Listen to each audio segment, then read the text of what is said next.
Thank you for watching, liking, commenting, sharing, and subscribing right now. YouTube Live should be working now. I had a PEBCAC and figured out what my PEBCAC was. That is, the problem exists between keyboard and chair. So, in order to set up a YouTube Live broadcast, by the way, everybody, thank you for tuning into the YouTube Live broadcast, even though it's about 5 minutes late, I couldn't figure out what was going on. Wirecast was broadcasting, YouTube was showing me as broadcasting live, but somehow something wasn't working. I forgot to download the profile that I needed to use in order to broadcast to this specific URL on YouTube that YouTube set up for me. This is a big issue when you are producer, director, talent all rolled into one. You have to do all these elements, get them all in place for everything to work fine. So I apologize for being late if you had tuned in live. I was glad I was able to figure it out. Boy, that was a moment where you see the flop sweat there going on? You see that flop sweat? You can probably see your own reflection in that flop sweat. And if you're watching this after it's gone live, thank you for joining us. You're free to watch this entire episode in its entirety, or you are welcome to watch each individual clip. The ones that we clip out, we're not going to, of course, clip out everything that we talk about in this live show. And I know some people are upset that I am flooding their inbox with all these videos. Well, one, I would say you need to follow more people. And two, there's just too many things to talk about. You know, there's so much news that happens on a daily basis. I mean, I just assume you'd rather hear more, not less. I mean, there was a time, back in my day, we didn't have tech news, dadgummit. We had a little column in a newspaper, and it wasn't even technology, really. The biggest gadget they had was a typewriter. That was it. That's what I'm going to sound like when I'm about 4 times my age, and hopefully I'll last that long. But I see by the regular flood of comments that we seem to be streaming fine, including Lego Star Wars Club 9876 saying, yeah, woo woo, yes, yes, yes, yes, yes.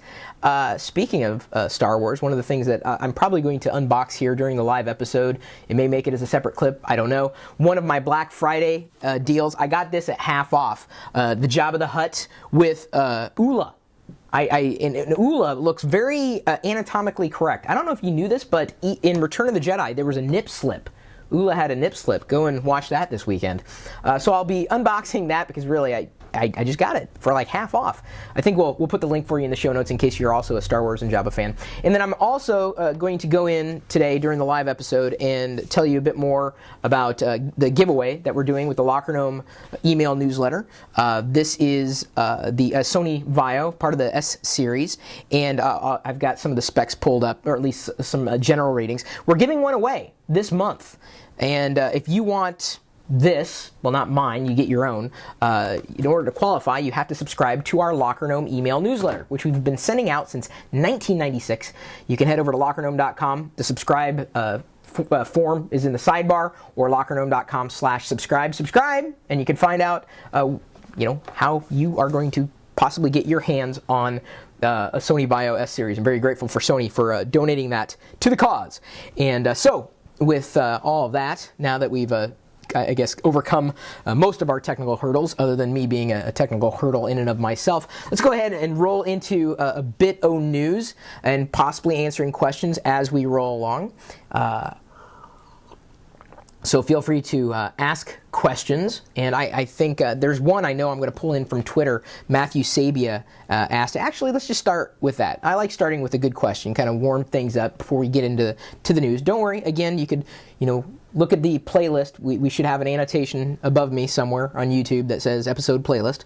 At least that's what we're calling it today. So a lot of tweet activity, and thanks, by the way, for the retweets of everything that you're doing. So we're going to go ahead and give this a shot. I've been on Twitter since, not exactly when it started, but long before anybody knew what Twitter was, and certainly long before social media was a buzzword. And so I have a few followers, just past 100,000 a few weeks ago. Very grateful for any retweet that you do of mine, at Chris Pirillo or at Locker Gnome. I catch everything, believe me.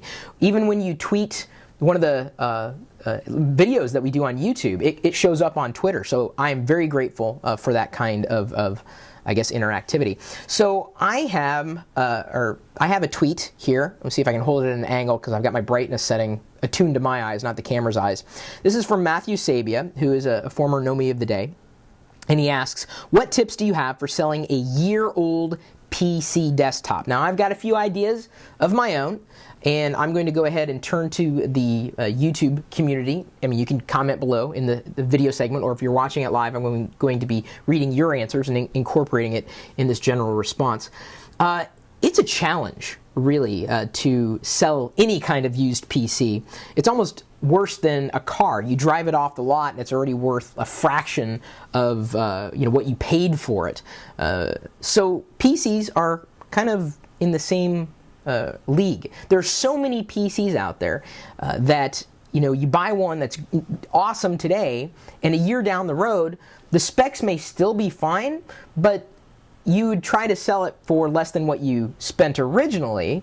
Of course, you probably wouldn't try to sell it for more, but no one wants a used computer. It's just as affordable to go and buy a new computer as it is to sell a used computer.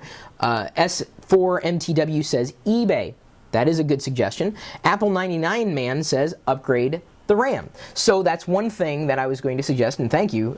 I'm glad we're thinking the same way, at least as far as that answer is concerned.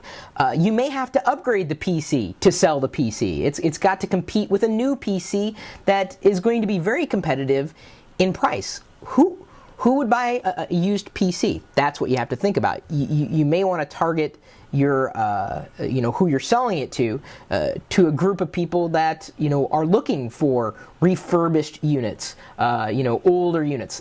eBay, for example, is a great place, or Craigslist. But in terms of how to sell it, you've got to make some compelling arguments, or you just got to understand that when you buy that PC, you're not going to be able to sell it as easily as you were able to buy it.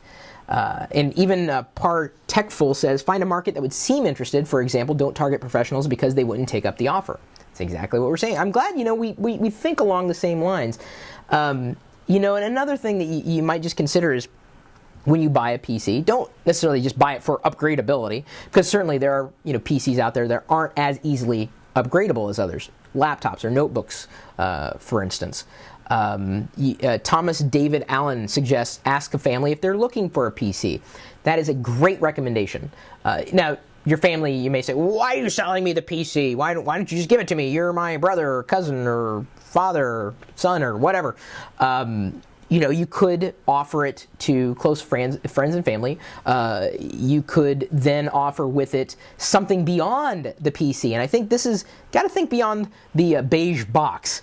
If anybody buys beige box PCs anymore, in my day, that's all we had was a beige. We didn't even have a box. We just had a whole bunch of components and we strung them together in a baggie. It wasn't that bad. But think of what else you can throw in there. So look around your room right now. There's some software that didn't come with the PC that you bought. You bought a new version, but the old version's still fine.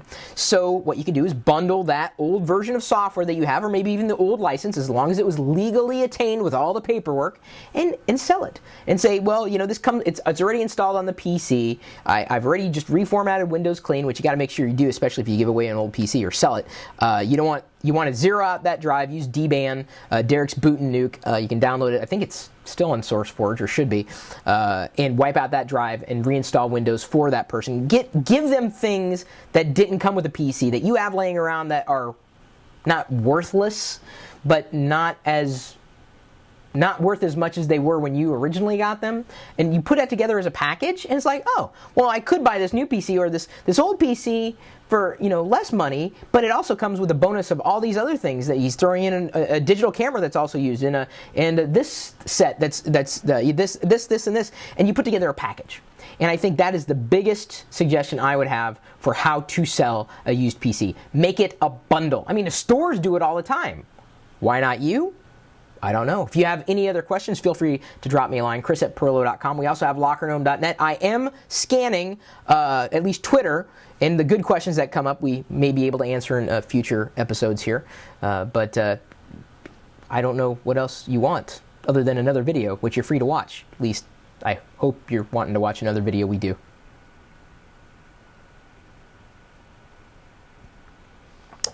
I was trying to do the thing about doing it live and recording these video segments. It's kind of tricky, and I noticed this last time. I'd go plack plack, and when I start the video, and it goes plack plack.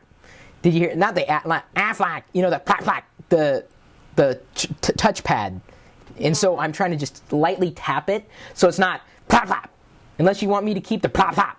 Do you want it? You don't. I don't want it. I'm not a fan of the plop plop.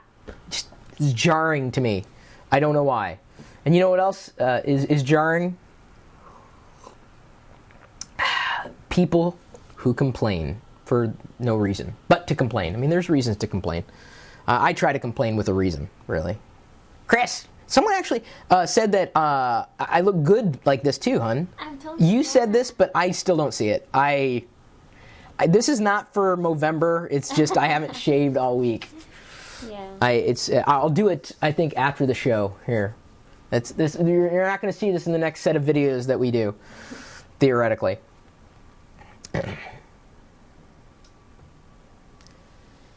Seems that more and more people are using Facebook anymore. Well, like, half the planet? I think Facebook is bigger than some countries on this planet of ours that we all share. I don't know if I'd ever move to Facebook as a country. That would be kind of scary, really, if you think about it. And I'm sure you probably have thought about it. Facebook is good for a lot of things. And we use it to share photos, status updates, connecting with friends, connecting with family, putting a lot of our lives out onto Facebook. And Facebook loves it. You know why? Because they are monetizing you. They are taking everything you're doing and they're serving up ads that are targeted to you. And, I don't fault Facebook for that. They've provided a service to connect. So they had to figure out their business model around that. Well, now Facebook is allowing you to key in larger amounts of text. Their character limit is just, in hundreds of thousands, I think, at this point. It's insane. And so you could have a whole blog post, theoretically, posted to Facebook. But that's not a good idea to have your blog on Facebook. And we've dived into a few reasons why Facebook is not a blog. And if you agree with that, awesome. I'm sure you'd appreciate our analysis on this topic because a lot of people seem to be using Facebook as their blog. But do you realize that if you have knowledge and information, you could put it online on your own domain, like lockergnome.com. Well, that's ours. You can't use that. Or my blog, chris.pirillo.com. You can't use that. You can use your own. And you could generate some amount of revenue from it. You may make $20 a year from your own thoughts that if you would have posted to Facebook would not have generated you much of anything. So using Facebook for what it is, I think is okay, but just because you can enter in a lot of text doesn't mean you should. If you're happy with that, okay. I'm just saying I don't think it's very wise to put so much of yourself on somebody else's site without retaining something for yourself. There are exceptions to the rule. Would I ever host video on my own site? We did it one time. Now that YouTube's around, yeah, as long as I comply with their standard operating procedure, as long as I fall in line with their terms of service, I'm a partner. I know they're very happy. We're producing live videos for them every weekday. We're doing so many videos about tech information. They've got to be thrilled with us. So I don't think I'm going to lose that as an opportunity at any point. But Facebook, there's no way I could really turn that into something else. I mean, you get lost in that. You're just a face in the crowd on Facebook. You have your own domain. That is yours. This is where you live. This is where all your data is. You own it. On Facebook, yeah, it's kind of iffy. And I think this is something that you need to think about as you put more and more of your data on Facebook. Save some for yourself. It's a great platform for, as we say in the article, for cultivating community. And that's exactly what, I think my primary reason to exist on Facebook is that, to engage further, to connect with like-minded people, to connect with people that I happen to know. But, making it a blog, it's going to get lost. No, how many status updates do you miss? It's difficult enough to get your thoughts out there, above and beyond what someone else's thoughts happen to be. But melting that into Facebook's brand, I mean, no one really goes to Facebook to read blogs. It's kind of the bottom line. Don't use Facebook as a blog. It's not a blog. It's not a great place for a blog. Not even remotely close. If your blog post does not show up in a Google search result, it doesn't exist. There, I said it. And hopefully our blog posts from lockergnome.com are showing up for you. And if not, we have to change that. Best way to do it is, when you link back and forth. Hopefully you like what we are creating for you, if only to let you know something that you should have already known. Facebook is not a blog.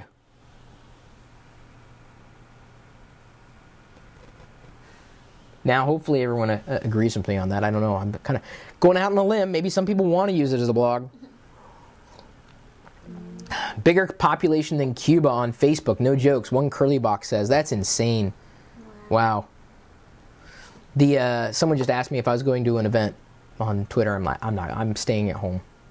People are lazy. They want everything centralized, says Loco Astronaut. And it is true. Use G Plus like you do, says Apple 99 Man. I don't use Google Plus as a blog. I probably could if they made it easier to monetize. But, I create content. And the only way I'm able to create content is if I'm getting paid in some capacity, through advertising usually.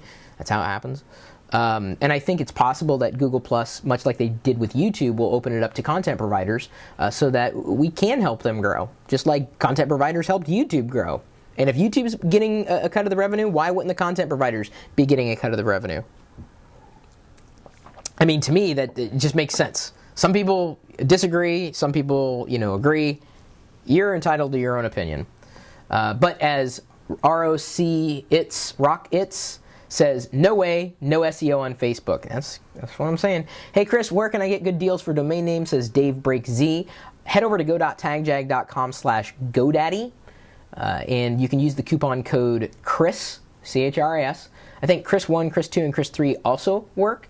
And you can save a good 10% or so. I still host all of my domains on GoDaddy, even after all these years and all the new options that are available. And people agree and disagree with me. But I happen to like the fact that it just works. And it's easy enough to manage things there. And honestly, I haven't found a place that I really trusted enough to switch over to, because there's some snaky domain name businesses out there. So I'm happy with GoDaddy, and I'm very grateful that they are a big supporter of the things that I do. I guess you could say they're a partner. That is a way, if you use the coupon code from GoDaddy there, they will know that I had referred you to registering the domain name. Thank you for asking the question there. We're going to go ahead and roll down the list of headlines. This is a big one here. You guys are going to love this one.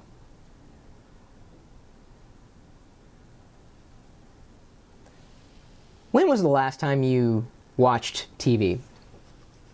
Like physical television set. You planted your chubby butt in front of the set. I don't know. I can't. Don't worry. I can't see. I don't know. I don't know your size. It was a guess. Complete and utter guess. When was the last time you watched television? Did you know, according to a report that we posted on lockergnome.com, TV household ownership in the U.S. will decline in 2012. People are cutting the cord. It's going down.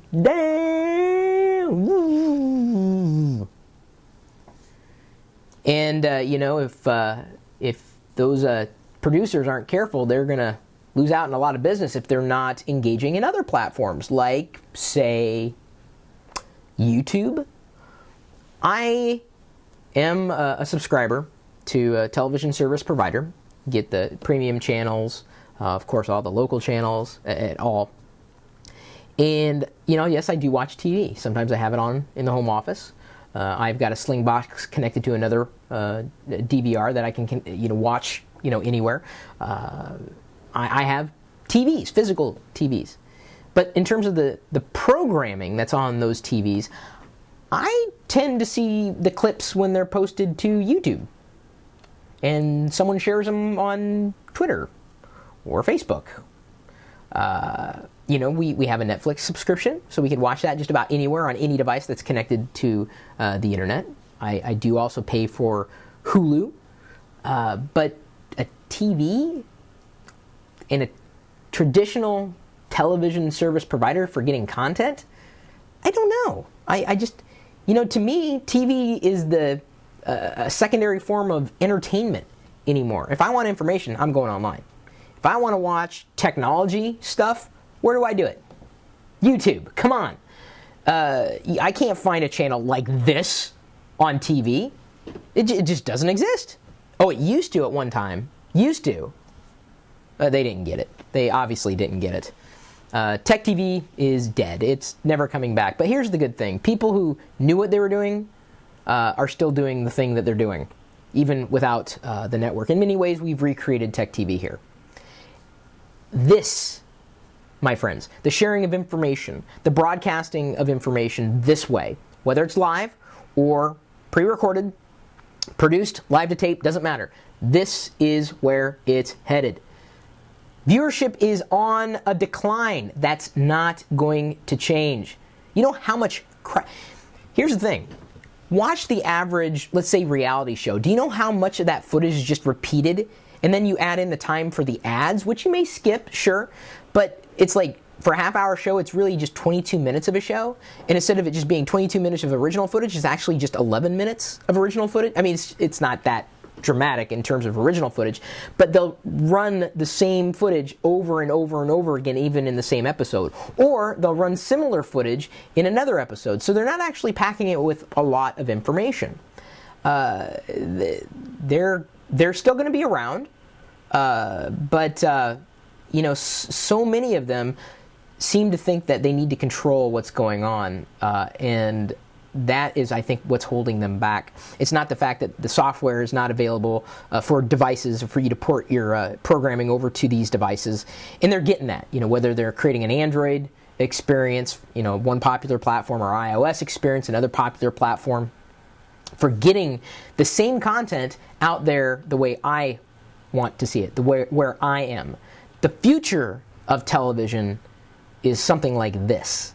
And you don't have to, at this point, you can cut the cord, you can cut the television service provider out of the equation. Is that practical to do right now? I don't know. I don't know if I'd go that far. Technology still has to come along so that it's easier. It's just not yet completely easy. And getting access to any piece of content, boy, that would be a dream come true. A dream come true. So I was very grateful to hear this news and having this blog post. Ron ended up posting the article on TV household ownership declining in the U.S. in 2012. My question is, what are your habits? Do you still watch TV, and why? Is it because of the shows? In which case, can you get those shows somewhere else? And do you get those shows somewhere else? I'd be really worried if I was a content provider that had a model predicated on distribution, because that's the thing. It's getting ripped out from underneath them. If we get 2 people viewing this video, we're doing okay. Probably no better than public access, but I can tell you, even doing this live broadcast and recording this live on YouTube, not a lot of people are doing that right now.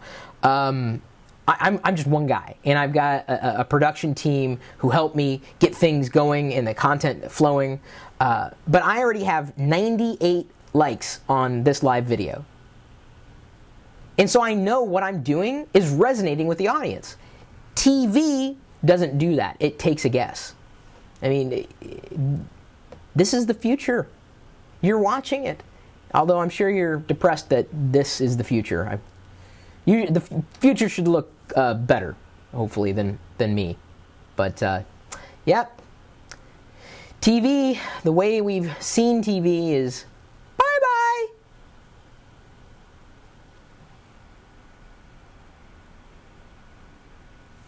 Crazy. I tell you, we still watch TV, though. Let's see here. You love the reality shows. Yeah. And, you like everything, really. You sit through my Frasier episodes. Yeah. I'm very grateful for that. Thank you. I watched the reruns of Frasier. And we've been watching The Big Bang Theory. Mhm. So I got her into The Big Bang Theory. Yeah, and we learned a few things about I'm watching the TV and she's doing research on the shows. So the commercial comes on. She said, "Did you know that the guy who plays Leonard is actually a month older than you?" I'm like, "Huh, that's pretty." She's like a personal pop-up video, really. Do you remember that? Yeah, no, yeah. So is Sheldon. What's his name? What's his real name? Sheldon. I don't know. Sheldon Cooper. Well, the guy who plays Sheldon. He's my age. Yeah. Oh, that's crazy. That's crazy. People see. I love shows. I love watching TV shows, but I don't want to sit on somebody else's schedule. I want to get it when I want to get it. So. It's kind of hard to avoid reality shows, though. It is. They're on everywhere. Oh God, tell me about it. You know, my life is a reality show. That's true. The quickest way to get a hold of somebody these days is not even email. It's Facebook, Twitter, Google+, not really YouTube. So, social media is there as an outlet for you to be social and share things with one another. And you can use social media to get the word out about anything, really. And then people might share it. I don't know if you're sharing this video at this point. It'd be great if you shared this video, but maybe you're not sure if you want to share it yet. Let me give you a reason. Because if you automate social media, it just makes you look like a jerk. That's right. You. If all your Twitter feed is automated content, there's no personality involved, that's not cool. And you know what else is not cool? If your Twitter feed is nothing but your Foursquare check-ins. If I wanted to follow you on Foursquare, I'd follow you on Foursquare. Honestly. The automation tools work well. And you can use them in moderation. Use them for a reason. We do happen to use a tool, CoTweet, to schedule certain things to go out, to make sure that we let people know we've posted this article, or when a new video is posted. But, throughout the day, you will see us also posting other things, retweeting. Sometimes I'll even, if I'm feeling silly and have a stupid thought, I'll share it online. And you've probably seen it. I'm trying to think of a pithy one that I posted recently. I don't know. It comes in my head. I'm thinking, I got to share that, and then I post it, immediately to Twitter. So that's not automated. When you use automated tools to the point where people think you're a robot, in fact, I've been accused of that, to the point where one night, and this was a while ago, someone had said, "I think Chris Pirillo is a robot." They did this on Twitter. They could have easily done it on Facebook or Google Plus or wherever, and I retweeted it. And then someone else said, I think the Chris Pirillo robot robotically retweeted what you just said, and I retweeted that. And then pretty soon, I kid you not, I was retweeting everybody who was mentioning @Chris Pirillo on Twitter. And it just exploded, and people just they said, really, am I going to get retweeted by @Chris Pirillo if I include his username in this tweet? And I'd retweet it. And I just did it. Thousands upon thousands of people started tweeting my name because I was retweeting everything. I'm not a robot. I have things that I want to share. I definitely have a personality, and if you've gotten this far in the video and you haven't been convinced of this, I don't know whatever will convince you that I have a personality, and I'm not afraid to share it. But when you automate everything, automatically DMing someone with a generic spam-ish type of message when they start following you, that's a huge turnoff. Even reading tweets that just seem so generic. I hate, when I'm ready to tweet something, it's from me. It's got some type of personality. There's a reason I want you to look at something, even if it's a tweet. If it's a blog post, it should be important for you to just read it. It's not junk. It's information. It's potentially a tease off to something greater, but it's personality. Man, if all your tweets are is had food, going out to drink, why? Why does anybody care about that? Tell us what you're drinking. Show us a picture.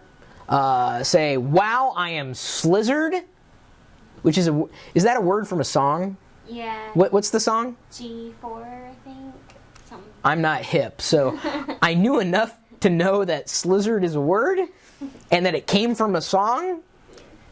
But I'm too busy being a robot to, actually listen to the real song, which I probably wouldn't like anyway. But it's a great word, slizzard.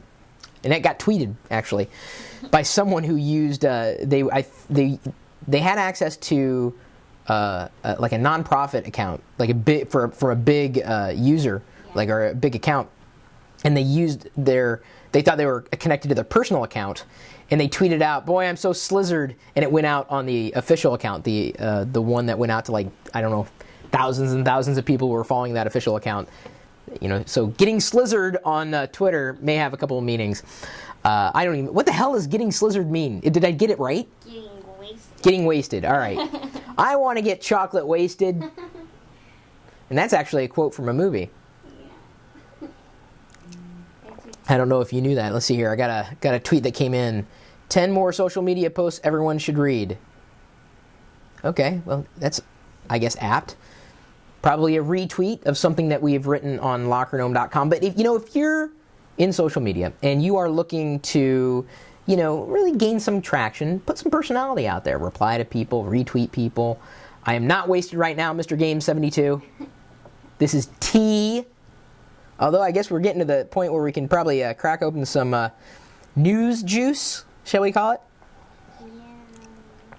Put some personality out there. You can build, you can build these tool sets around you, and you can automate a certain amount of that. But there comes a point where you do seem like a robot. Don't do it. We want to get to know people. I see a lot of celebrity tweets, and I wonder if other people are writing them. They couldn't be this sharp. They really, they're funny. Some of these celebrity tweets are funny, but are they real, or is it someone else who's tweeting for them? Who really knows? It's me. Come on. Who else is going to do this facial expression? Then who else is going to turn that facial expression animation into an animated GIF and post it to Google+? Who will do that before the end of this broadcast? We shall find out. Personality, people. Use it. Automation, good sometimes, not all the time. Just letting you know, in case no one else told you. I have to hit record and then stop record for these segments because it makes it easier to carve up in the episode playlist. You may not be wasted, but you do need to shave. That's what Christy Sandhoff said. We got a whole debate on whether or not I need to shave in the I don't know what the motif is there, but I vote no. Diana votes no. I vote yes. I am going to shave. This is about the point where if it gets caught in the zipper, I'm like, honey. I'm like, have you ever gotten your hair caught in the zipper? And you don't want to pull, but you have to pull because it has to come away. And so, you're just like ripping off a Band-Aid. And then like half your beard is on your zipper and the other half is like gone from your face. That's the sound. You can't exactly breathe. You can't get a word. You start sounding like a monkey. Now there's a clip. You should be happy. That one's not going to make it into a segment for the. You'd have to stay long enough into the live. In fact, if you've made it this far in the live experience that we recorded for TLDR, what's a good keyword we can throw at them? Give me a good one. Slizzard. Well, we already said that one though. We got to think of a new one. How about chew toy? Type the word chew toy into the comments if you now have made it to this part. So it's kind of like a way to know that you guys have watched this long video as long as it is, and it's not done yet. We got a few more things to report, including the further discussion of the notebook giveaway that we're doing with the Locker Gnome email newsletter.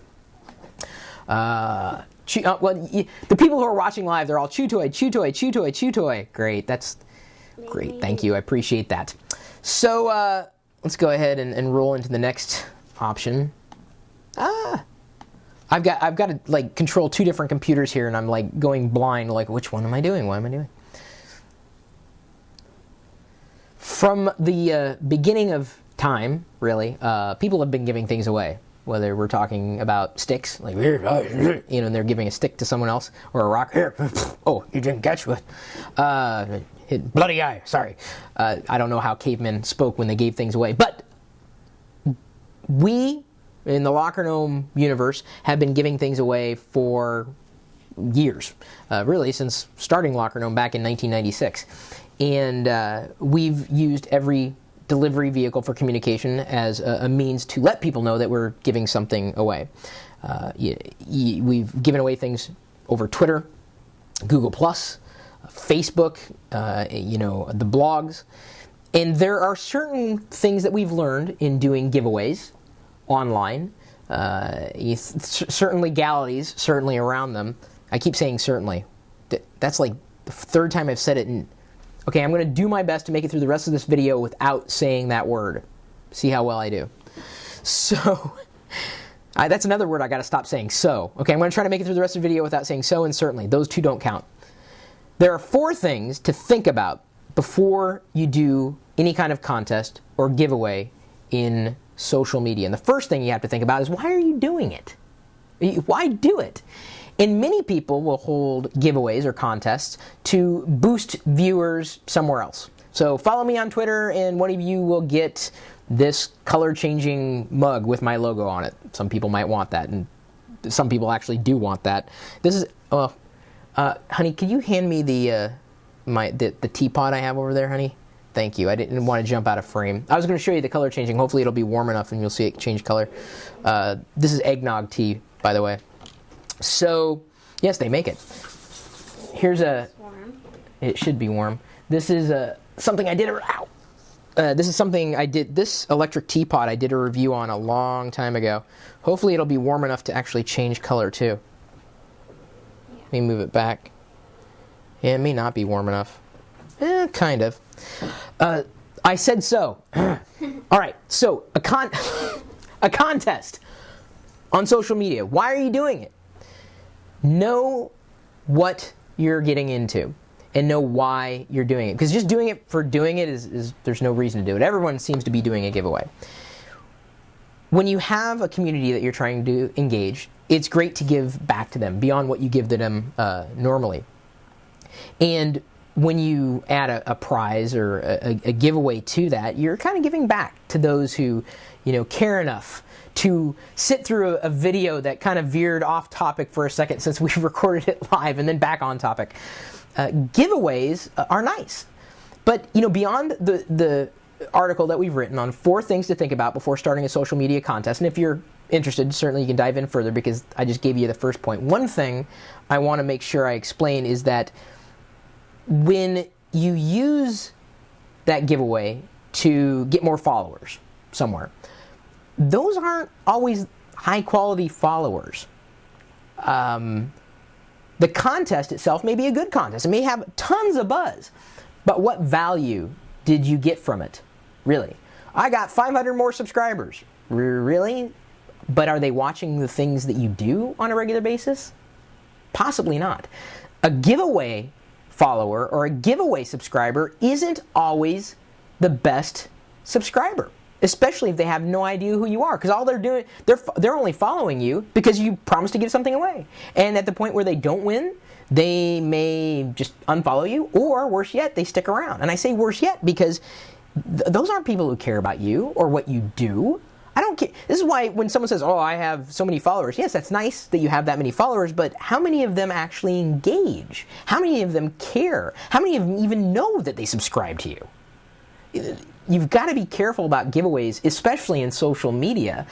You could be gaining the wrong audience. So we've got those tips and a couple more if you've ever been interested. And a lot of you, have a YouTube channel and a blog and are doing giveaways or thinking about it.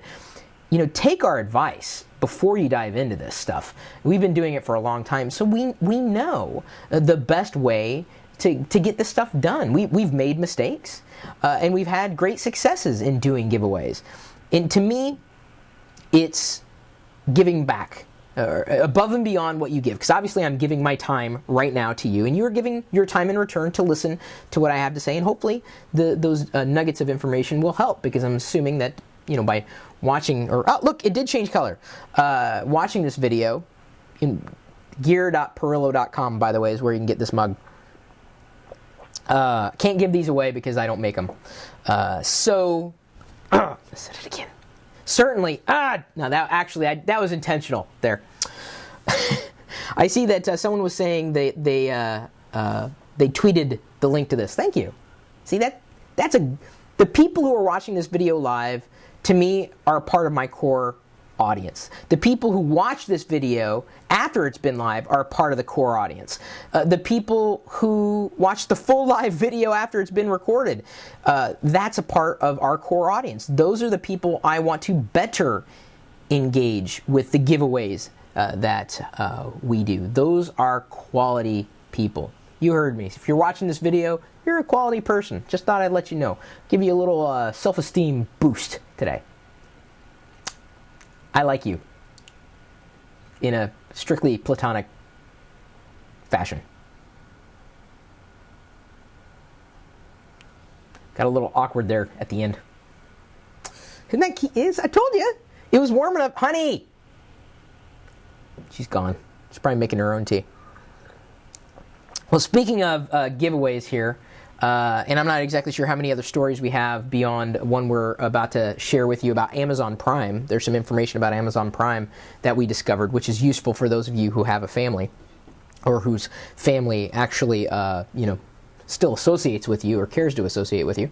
I want to go into talking about the Sony Vaio, and this is the giveaway that we're doing, as I said at the beginning of this video, with the Locker Gnome community, specifically those who care enough to subscribe to our Locker Gnome email newsletter on, of all places, lockergnome.com. This is going to be something we're doing in the month of December. And I guess we're also giving away a newer Sony digital camera. This is the, gotta remember this model number, DSC-WX9. Talked about this in yesterday's episode too. Although people who didn't watch the live feed or the post-recording, or I guess the encoded version of the live video feed, did not find that out. So consider yourself part of a select few at this point. All right, let me put the color-changing mug over there. And see, my hands are so cold, I can actually turn the mug back to black right there. I don't know if you can't really see that there. My thumbprint. It's kind of, it's not, there we go. It's a neat little thing. You can make your own if you wanted to. It's me, Javin, says the best vlogs ever. Good for you. So, randomness of some of these people. Thank you, by the way, for the likes of this video. Thank you. I really appreciate everybody who likes this video. And yeah, I guess I even appreciate the 3 people who disliked it. Who knows why? I don't like the people. Actually, I still like the people who dislike it. But I like the people who like it more. Just so you know. If you're trying to curry favor with me, you like everything that I do. And I love that, actually. I do love that. So let's go into the Vaio S giveaway here.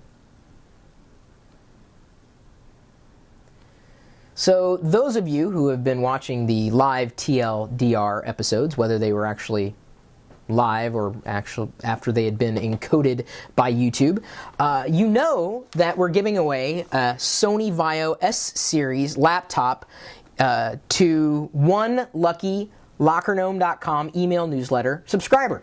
I've been sending out the Locker Gnome email newsletter since 1996 and still continue to send it out.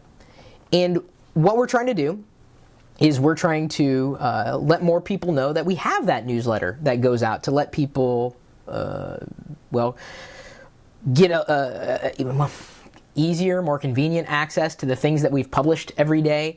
We plan on pushing things into the newsletter that may not go anywhere else, and really giving you a more complete experience. So if you like the videos that I do on YouTube, if you like this video, if you like giveaways, really, you can subscribe to the email newsletter. But only subscribe if you really, really, really, really, really like technology. If you love technology, subscribe to the Locker Gnome email newsletter. It's free to do. LockerGnome.com, LockerGnome.com/subscribe. The email form is on every single page. This is going to be, well, this is mine, but this Bio S series laptop computer could be yours. Well, something that is, it's not, they will send you a new one, not the one that I'm using. And I'm very grateful that Sony has donated this to our community to give away, really. And so I'm very happy to give it away to our Locker Gnome email subscribers. So more about this, in using it, the thing that impressed me the most is I had this set to the side for about 3 or 4 days. Didn't do anything with it. And I've had other laptops that if I do that, the battery will be dead. And I turned this on when I was prepping for this live show on YouTube, and it was resuming Windows and everything, and I was shocked to see that the battery life was out. It was still like 80% or somewhere around there. I was like, wow. Even after not having used it, it was just sitting there, not plugged in. It worked really, really well. So that was impressive. The second impressive part of this particular laptop is the fact that it has a full HD screen capable of 1080p resolution, so 1080p video. I believe that's 1920 by 1080. Is that correct? Yes. I'm still trying to memorize all these. I'm not a math guy, so I had to memorize the numbers. So yes, it's a full screen. It's a nice resolution, 15.5-inch screen diagonally, beautiful screen. It happens to be running an AMD Radeon HD 6400 or 6470 mobile video processor, which is, for a mobile computer with outstanding battery life that looks slick. Look at that thing. And another thing I noticed, see how that screen isn't dropping? See how it's staying steady like that, even if I'm holding the laptop like that? It's great for viewing in bed. If you hold the laptop like that to watch that screen's not going to fall down onto the keyboard or your face. Something to keep in mind, man. Good laptop for that. So another thing that made me really happy was the fact that it rates a 5.3 in the Windows Experience Index. The crippling part is the graphics. I mean, if you see that as a crippling part, I mean, the lowest point, desktop performance for Windows Aero. But it rates a 7.0 on the processor, RAM or memory 5.9, gaming graphics. See, this is probably more important to a lot of you guys. This is where I'm saying, listen, 6.4, good score. And then the primary hard disk 5.9, almost 6.0, probably one of the fastest notebook computers I have used to date. And new computers come out all the time, so I was very happy to take a look at this and run it through the ringer. And it's there are very few things that I'm disappointed about for a Windows PC in the Sony Bio, including the fact I love the keyboard, the chiclet keyboard. It's very reminiscent of my MacBook keyboard, and I love that. The finger mapping is just about the same, and the profile is just about the same. I don't know if Sony would necessarily say that in their marketing materials, but it also has a 10 key. So if you wanted a separate 10 key, you could use that. And I know all the noobs out there will love the assist button. There is a dedicated assist button. I don't know if I would ever use that, but it's nice to have all those features there. So I'm happy with its performance. It's ample for a lot of today's demanding applications like video. You got HD video, 1080p. You need a screen that can handle 1080p. This can do it. This will do it. But will this Bio S series be yours? Well, you can get one. One of you will get one in our random giveaway to all LockerGnome.com email subscribers. So please do that if you haven't already. Seriously, we've been doing it for so long, 15 years now. Oh, what's that? Oh, you didn't want to do the giveaway for the laptop PC here? Oh, you wanted a digital camera? Okay, fine. We'll be giving one of these away too. This is a specific model number, the DSC-WX9. So it records in HD, AVC HD, and this is nice. And I don't know if you knew this about Sony's digital cameras as of late, but it records to either memory stick or SD, and I happen to love that because I have both SD and memory sticks lying around.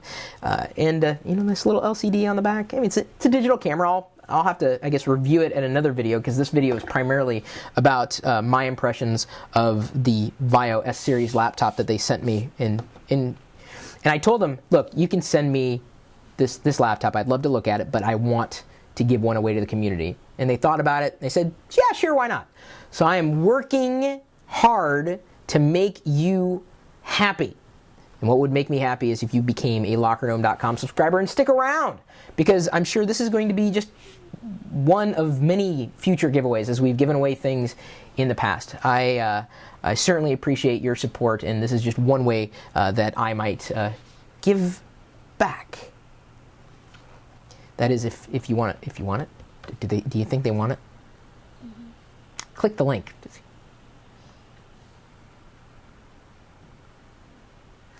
See the link, the LockerGnome.com. Easy. What was the first giveaway ever, Chris, says Brandon Fern. I don't know. I've given away so many things. Mouse pads, all the way to, let's see here, where else? God, I don't know. It's hard to say what the first one was. Ox14JF, who's been tuning in just about every day, says, would you mind doing TLDR an hour earlier, as the UK, it's very late for us. I think, 2 o'clock may be a possibility. I don't know if we can do it yet, but 3 o'clock is right around a sweet spot for me in terms of the things I'm getting done throughout the day. But we'd consider it, especially if a lot of people in other time zones would request it. In fact, I may decide to post a link to say, when would you like me to do TLDR live, at what time, and then judge by whoever wants to tune in what the best time would be. So another question here, or it's not really a question. I like the TLDR live, Chris. First time I've been able to watch it, and I'm usually busy with school, says Geekified Productions. Well, I am very happy to keep you entertained, at least for this period of time. And it's not just about entertainment. It's also about information. I have been an Amazon Prime subscriber for a few years now, pretty much since the launch of Amazon Prime. I didn't even realize it cost me money. I really didn't. I signed up. Oh, sure, I'll try it. So Amazon Prime, if you're not already familiar with it, is a program that Amazon has for like $80, $90 a year that gives you access to their online video content library. And also, on some items, if you see a little Prime graphic, that means shipping is 2 days and it's free. And I hate paying shipping and handling. I hate it. Because it was like, oh, this is great. Oh, it's a great savings, great savings. And you look at shipping and handling, it's like $84. I'm like, well, I don't charge me $84 to send me this piece of junk. No. Not that I would buy a piece of junk. I'm just saying that sometimes shipping and handling is worth way more than the actual product itself. So I always look for a way to get a product by way of Prime, even before I was paying for it. And then I realized what I was paying for. I was like, oh, that's still reasonable. Because I buy probably, in terms of my online purchasing habits, 90% of what I buy online happens on Amazon.com. It just does. It always has been. It probably will be that forever. I use American Express points through Amazon.com. I use Prime to get free shipping and handling. And it saves me more money than I spend. And that is, to me, the true value of Amazon Prime. And it really pays for itself around this time of year, the time that I'm recording this video, the holiday season, when you've got to ship 1,000 different things to people all around the country or the world. And when you do that, it adds up. So I know that I'm saving money on shipping and handling during the holiday season. I look for gifts that my friends have on their wish list. I have an Amazon.com wish list. Most of what's on there now is Lego, go figure. So, I send out the wish list. I try to add things that have the Prime shipping available for the person who would buy something on my wish list. And, with, all these options available, you're saving money. You have to spend money to save money. But when you realize that you're doing a lot of buying for other people, like gifts and wish lists, that adds up quick. And I know Amazon Prime has saved me money. I know it has. I don't even really watch a lot of their online content. I really don't. But here's something that I did not know. The one thing that Amazon Prime lets you do is share your Amazon Prime account with up to 4 relatives. Did you know that? I mean, I don't know if your relatives are still speaking to you. Maybe you have to get them better gifts that they have on their wish list. So some examples include, the term household is kind of general, but like unmarried partners, brothers, sisters, parents, children, grandparents, grandchildren, aunts, and uncles. So this is kind of neat. I didn't have any idea that this was even a possibility. I thought it was just like I have a Prime subscription and that's it.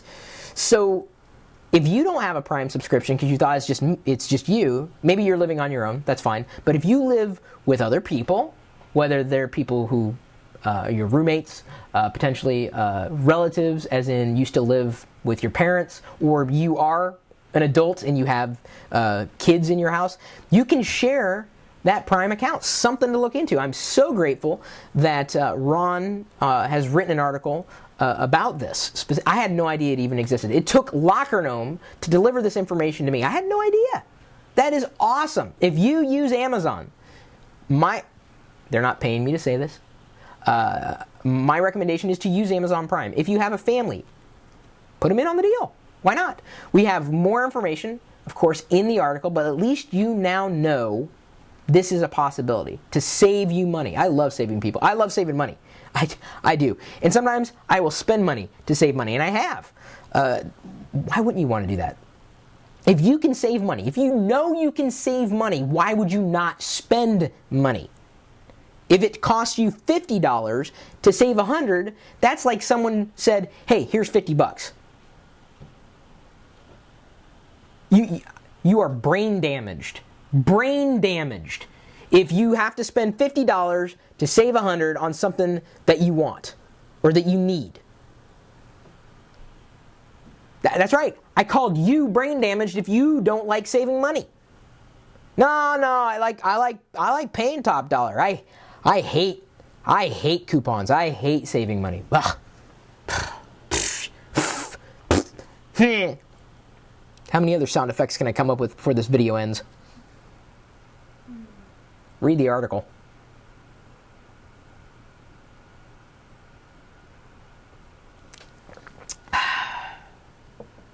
Toby Turner. Chris Pirillo, the RAM of the laptop. I think this one was a 4 gigger. How much is Prime? I think it's about $80. Oh, this is nice. Arson XY is back again, and he says, let's get to 200 likes. We're at 191 at this very moment. The funny thing is, even though you can like the video after the fact, you have to do it on a mobile device right now if you're not watching it live. People are commenting on that, and they don't understand. The only easy way to like a video that's broadcast live on YouTube right now is to watch it and vote for it or like it while it's being broadcast. So that's kind of nice. Oh, and Mac Win Genius says it's free for college students. That is true. The Amazon Prime. Just Amazon is the future of the internet. It's like Walmart, except it doesn't suck, says Player Guz 2. Here. I agree. We won't go to stores if we know a lot of people are going to be there. Yeah. Plus one, says Cisco Tree. Say my name, says JM Fawcett 100. Just like people who won't buy refurbished hardware, says URUK 912. See, I'm doing shout-outs here and throughout the video. We're going a little over an hour. Might go over a little over an hour, but I need to get you some more information here, specifically in relation to Carrier IQ. This week, there's been a firestorm of, bad PR for a certain company known as Carrier IQ. Software that is possibly pre-installed on your mobile device. Software that is designed to help manufacturers and carriers, vicariously, better troubleshoot problems that might be happening on your mobile device. And there was, a guy who posted a video or two to the internet saying, oh my God, they're spying on you and they're collecting keystrokes and everything that you do is being recorded. And before you knew it, every one of these companies, whether they were a carrier or a device manufacturer, was like, no, we don't just carry that. We don't know anything. Oh man, firestorm. And you've probably been keeping up with these headlines. But as security researchers have looked further into carrier IQ, they're starting to believe that it's benign information. Really, it's overblown. The idea that this is a security breach, and I have every reason to believe security researchers, independent security researchers, and I can't imagine any carrier doing this surreptitiously without thinking that at some point this could be a full-blown PR nightmare. I have said, and I haven't changed my tune on this. It's not that the software exists. It's seemingly a lack of transparency of what it does. The fact that someone comes out and says, "Hey, this is happening. I can't believe this is going on. Look at what I'm doing here, and this may be happening to you. Here's some software that can help you see if you've got the software from Carrier IQ installed on your phone." Freaking a lot of people out. A lot of fear, uncertainty, and doubt. And so Carrier IQ has done the right thing, and they've posted a video publicly on YouTube and said, "Hey, this is what we're doing, dude." Independent security researchers come in and say, "Yeah, dude, this is it's benign information. It's not, it's not what people say it is." Who do you trust? Don't trust anybody. But just understand that when you use a device that's transmitting information, hopefully you have the option to keep that information from being transmitted. I demonstrated yesterday how to do that on the iPhone. It's different, or going to be different, certainly on Android devices. So be aware of what you might be transmitting. And if you have no way of becoming aware, then put pressure on the device manufacturers and carriers, your favorites, whoever and whatever you happen to be using. It's the lack of transparency that is potentially the most alarming part of this whole thing.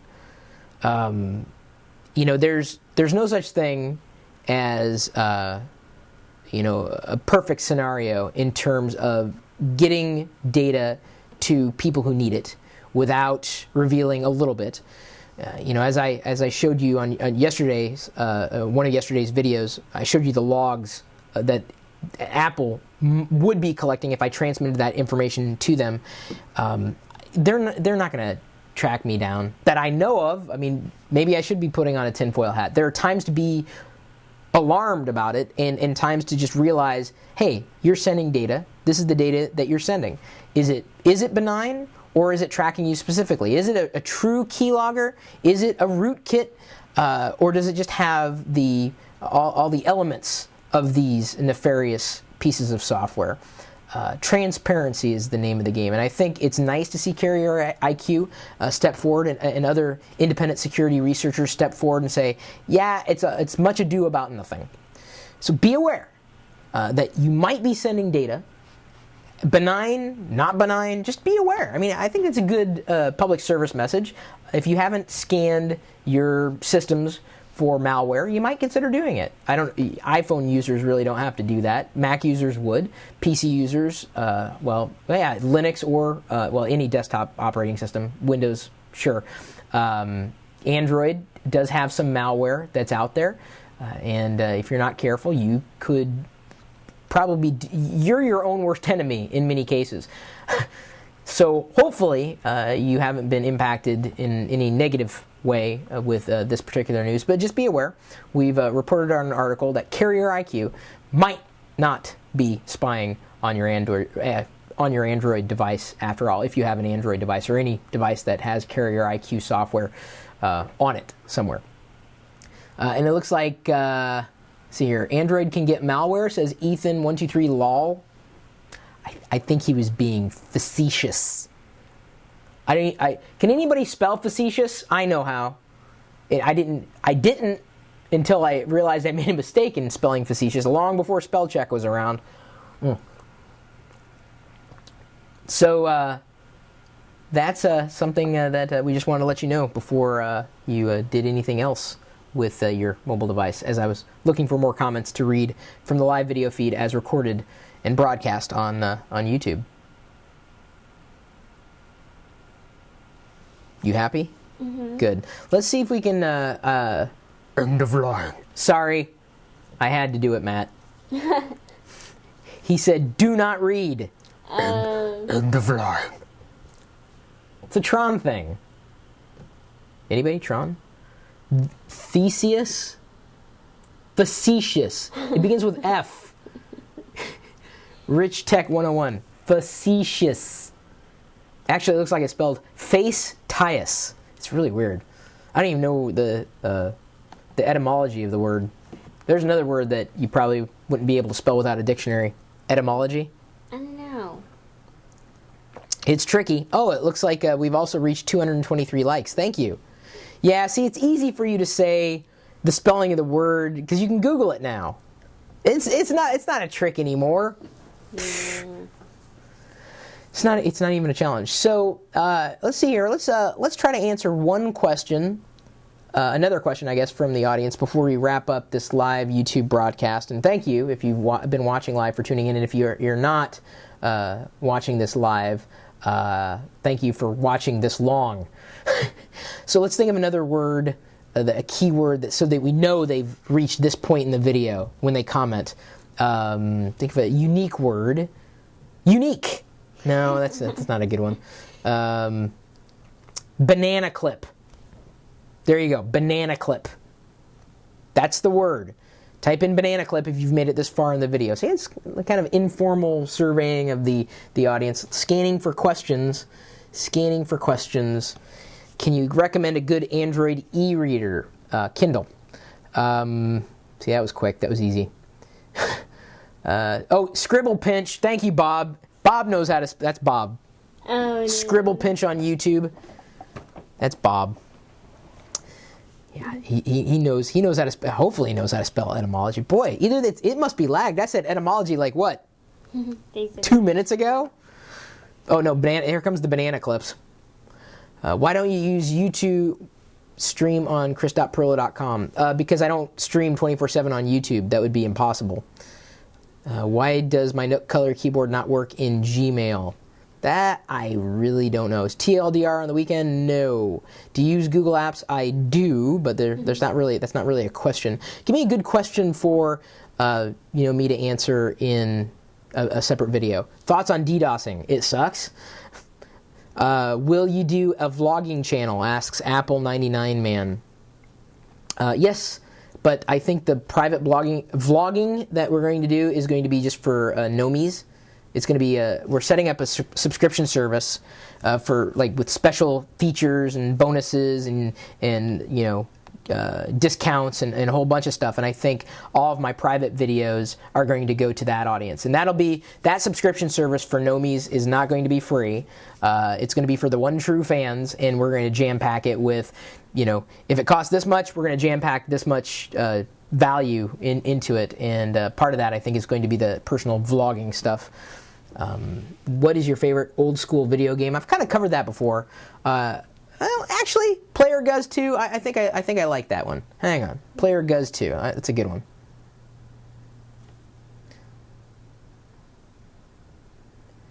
As we were wrapping up the live broadcast, of course, if you're watching this as part of the pre-recorded live broadcast, it doesn't make much sense. But as we were wrapping up, I asked the community commenting on this YouTube video, broadcasting live, what's a question that I can answer in a separate video here on YouTube before we wrap up?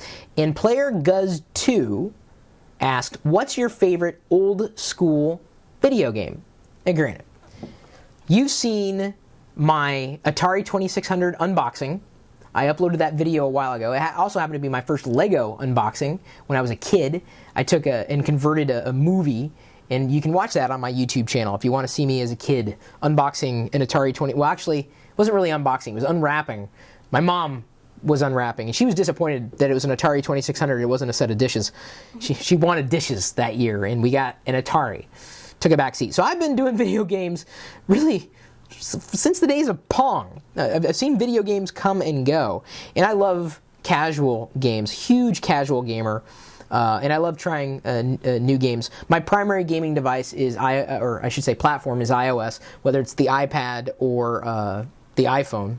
And by the way, if you're watching this video now, live, before it's uploaded possibly, Sims Medieval is currently free in the App Store. And so you might want to download that before they start charging money. And EA is going to love me because I'm giving them a huge plug for the new version of Tetris. I bought it for 99 cents, and then I found out, hey, we can give you a reviewer's code. I'm like, so I spent 99 cents and I didn't have to? And it was only 99 cents. And I loved Tetris is one of those games.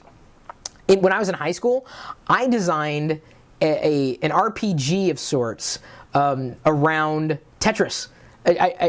I'd draw out these grids, and then I would give certain blocks to queue up, and I'd roll a dice, or I'd roll a die, one piece of dice, one die.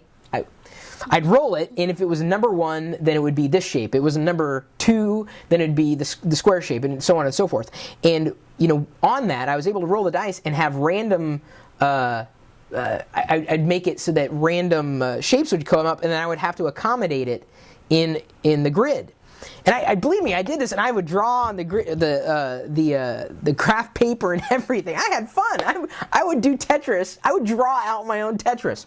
I'm not kidding. I'm not even close to kidding.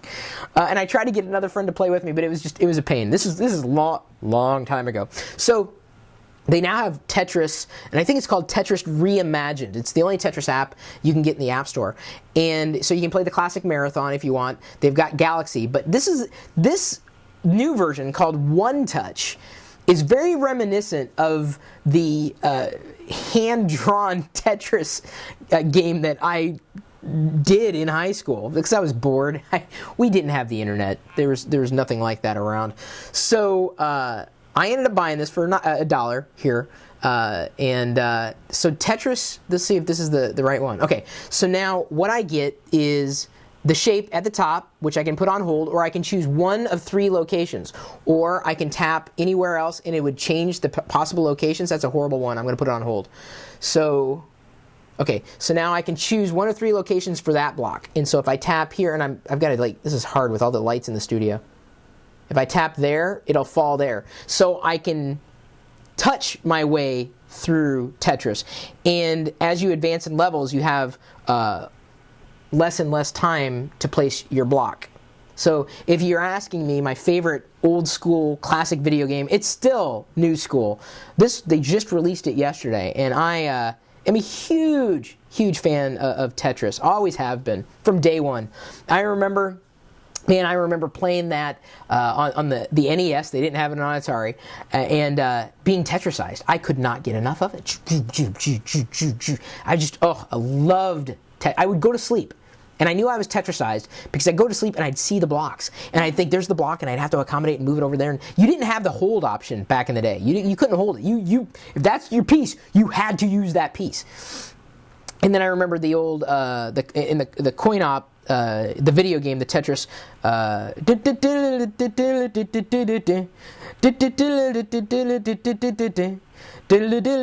remember the music. It's burned in my head, and I've got a MAME machine here in my home office that I did a review on a long time ago. I have it on there, and I love playing that one. The music takes me back, but of course the classic Tetris music on Nintendo. Dun, dun, dun, dun, dun, dun, dun, dun, dun, dun, dun, dun, dun,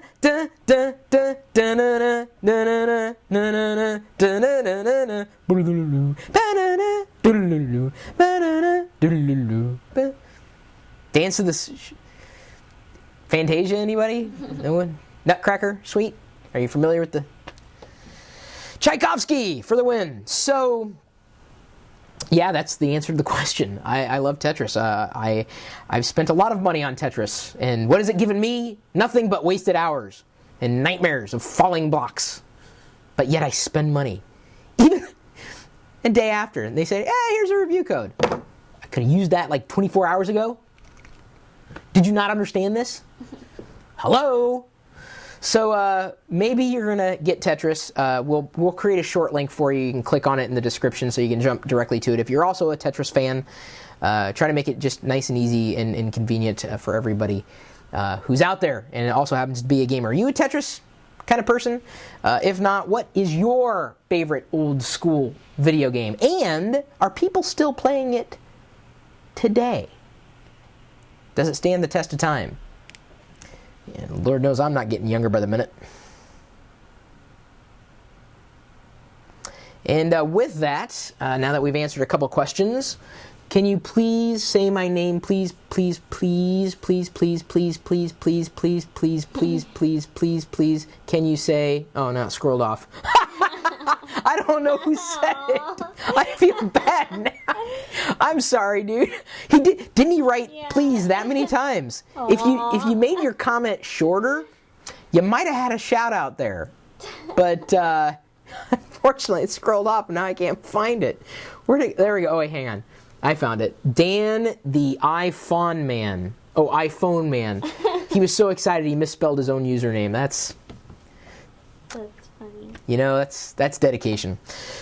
All right, everybody. Thank you for tuning in for another live TLDR. Went a little over the time that I wanted to aim for. I'm trying to shoot for right around an hour, but I wanted to make sure we got some questions answered. We got our Locker Room articles teased, talked about the giveaway, did everything I wanted to do.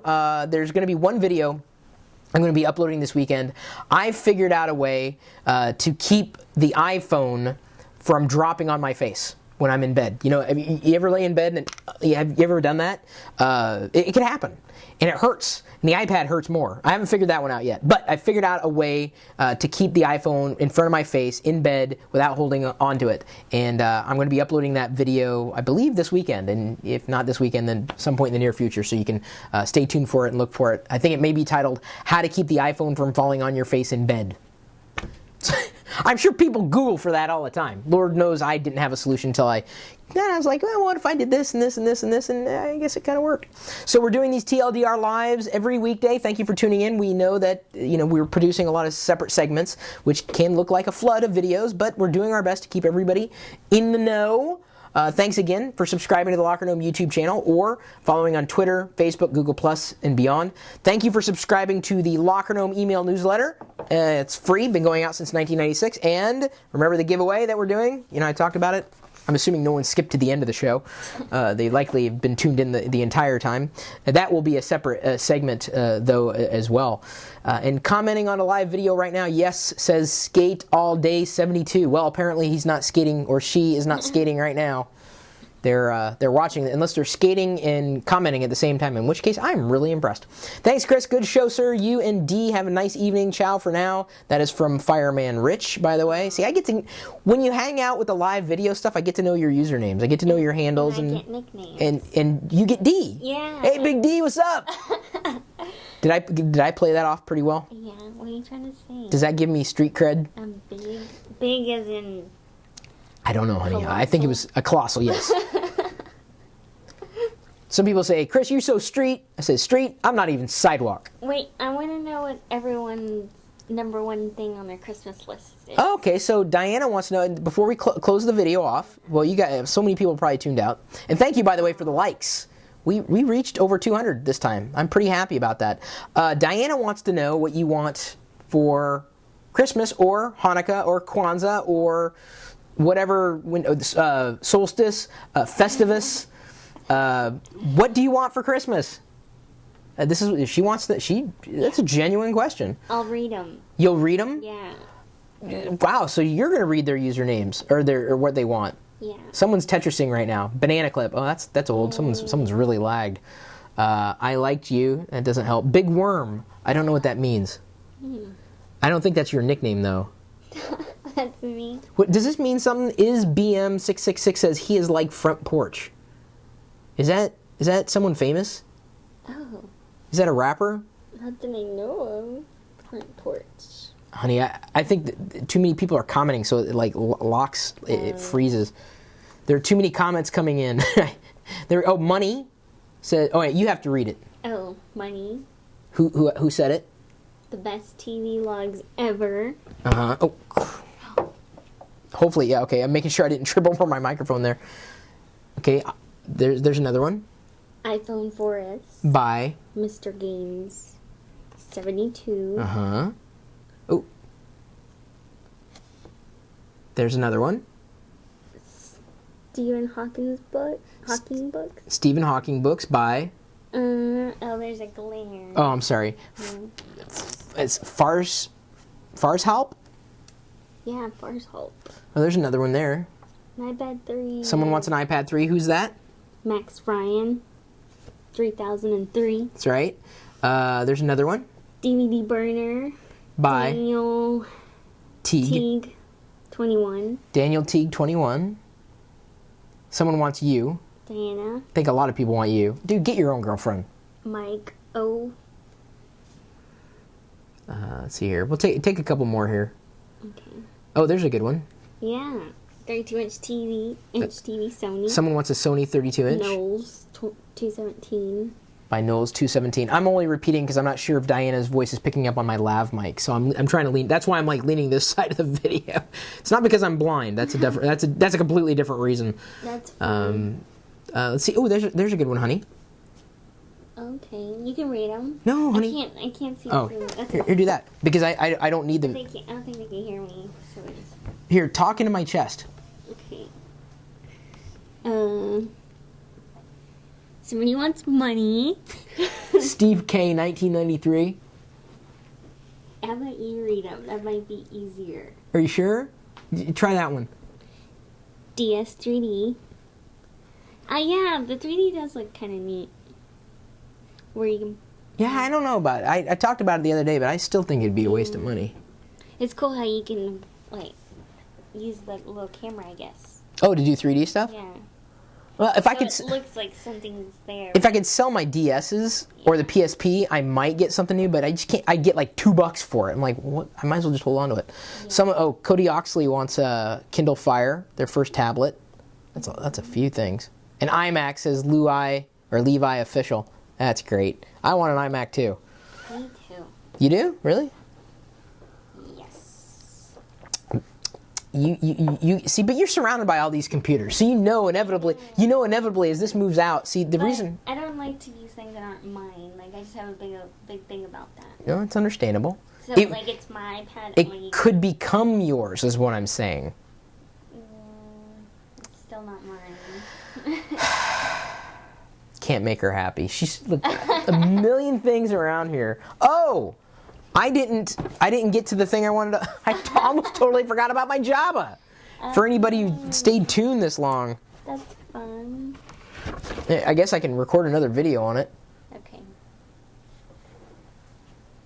I almost forgot as I was doing this broadcast and people were posting what they wanted for Christmas. Diana was asking. Don't know what you want for Christmas, but my Christmases growing up, I love Star Wars, and I love Star Wars figures. I love the world of Star Wars. Every Christmas had some kind of Star Wars thing in it as a kid growing up. So Star Wars is kind of a tradition with Christmas in me. And the other day, on Thanksgiving Day, I was looking at some of our coupons at coupons.lockergnome.com and noticed that the Jabba the Hutt throne set was half off. Like, more than half. I think you saved 60% on it. I'm like, dude! That's awesome! I'm not a really big Jabba the Hutt guy. Big, get it? Big. But I did get Jabba the Hutt as a kid for Christmas one year, and the old school Jabba the Hutt came with Jabba and Salacious Crumb. The new one comes with Jabba, Salacious Crumb, and Oola. And as I mentioned at the beginning of the live video, TLDR, Oola is very anatomically correct. She's definitely a dancer. And in Return of the Jedi, if you didn't already know, there's a nip slip that did not get edited out of the special edition, making it all that much more special for those of you who are impressed with Twi'lek nipplage. So this is kind of a tradition for me, Star Wars during Christmas time. And I've got plenty of Darth Vaders around. That's what I collect. I guess this is going to be going somewhere. The Jabba will be going, oh, this is Wongi Chewbacca. Ho, ho, ho, ho. That's my best Jabba. Jabba Nipple Pinchy. That's my best. Family Guy Jabba. Wookiee Nipple Pinchy. Anyway. So, for some reason, this video has gone into nipplage. I'm sorry, it's probably going to get... So, here's the key. No, not for children under 3 years. Even adults who act like children under 3 years. It's okay, I think, for us. So it includes removable Jabba the Hutt, which is good. You can pick him up and move him around. Jabba's tail is posable. I think the original one, you could twist his head and his tail would wag. Includes Dancing Girl. Includes removable Salacious Crumb, so you can pick him up and move him around. It's kind of nice. The old one, you couldn't really pose, and this one, I think you can move his arms and legs. It looks like they will pivot. So what do you want for Christmas? What's a good What's a good Christmas tradition for you? Honey, do you have any good Christmas traditions? As I trip through that? No, we're just opening like presents on Christmas Eve every night. That's a good Christmas tradition. See, I have this, Star Wars at Christmas is a tradition for me. Another tradition would be chocolate coins in the stocking. So, I wonder what's going into your stocking this year, honey. I'm having problems with this here. Ula doesn't want to move. Ow, ow. Well, this is going oh so well.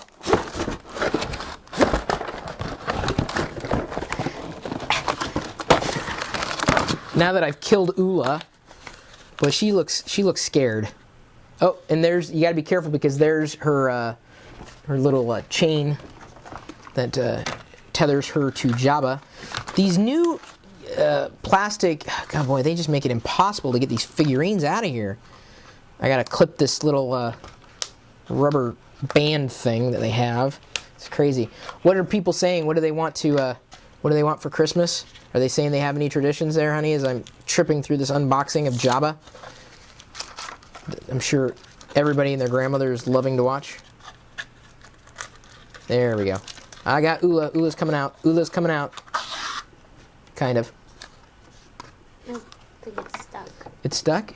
Wow, live Pirillo is faster than YouTube.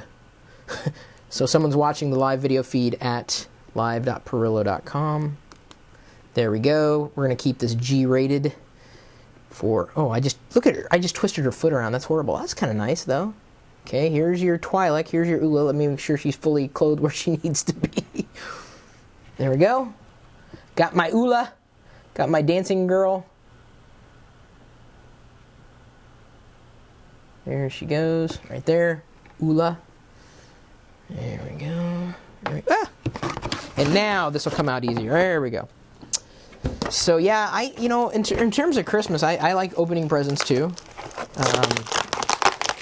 I have more fun. I think this is very rare. I have more fun getting presents for other people and watching them open those presents. I don't think that's rare. A lot of people like to do that. Oh, really? Yeah. I love seeing their face when they're like, oh wow, that's awesome. Yeah. Usually. And I usually do an okay job at finding presents for people. Not always, but I do my best. And here's the thing, I put my heart into everything. Yeah. Ow. It's hurt. My right hand, I'm right-handed, has been feeling sprained for a while, a week or so. And it hurts. Uh-oh, there goes Jabba and everything. Oh, whoa, Jabba's squishy. The old one was definitely a harder plastic, and I'm trying to figure out which way I have to... This, okay, there's a string. Jabba's wrapped around string here. Boy, they really roped him in there, something fierce.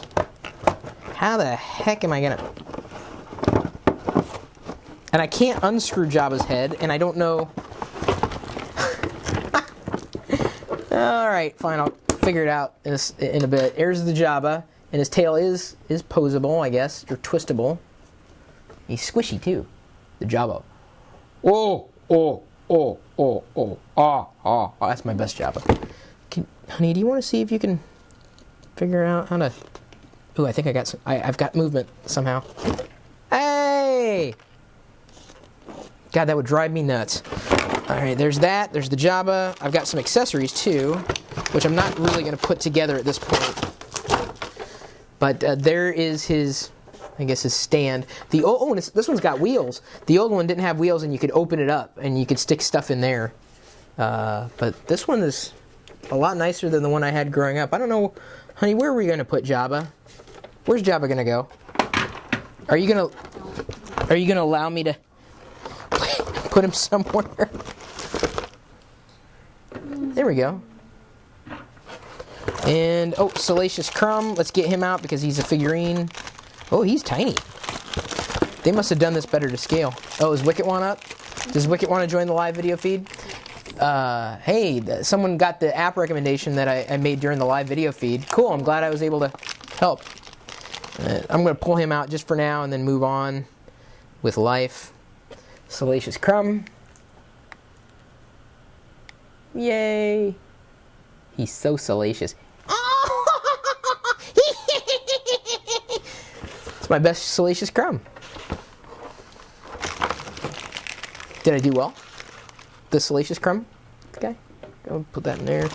And then something. Don't know what that is yet. Maybe his hookah could be in the accessories. Yeah, oh, the pillows. So I can put Jabba on pillows. Oh, that's nice. So there we go. I now have a Jabba the Hutt. With an oola. Ooh, no. Don't make me go to the Rancor. Okay. I should probably wrap up this video now. Play with my toys.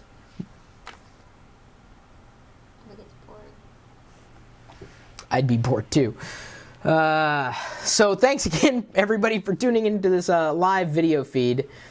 Oh yeah, no, Matt, that was a great joke. If a Jedi loses his temper, does he throw a fet? That was a good one. That tracked really well on YouTube. So okay, I think we're done officially now that I remember to unbox the Jabba.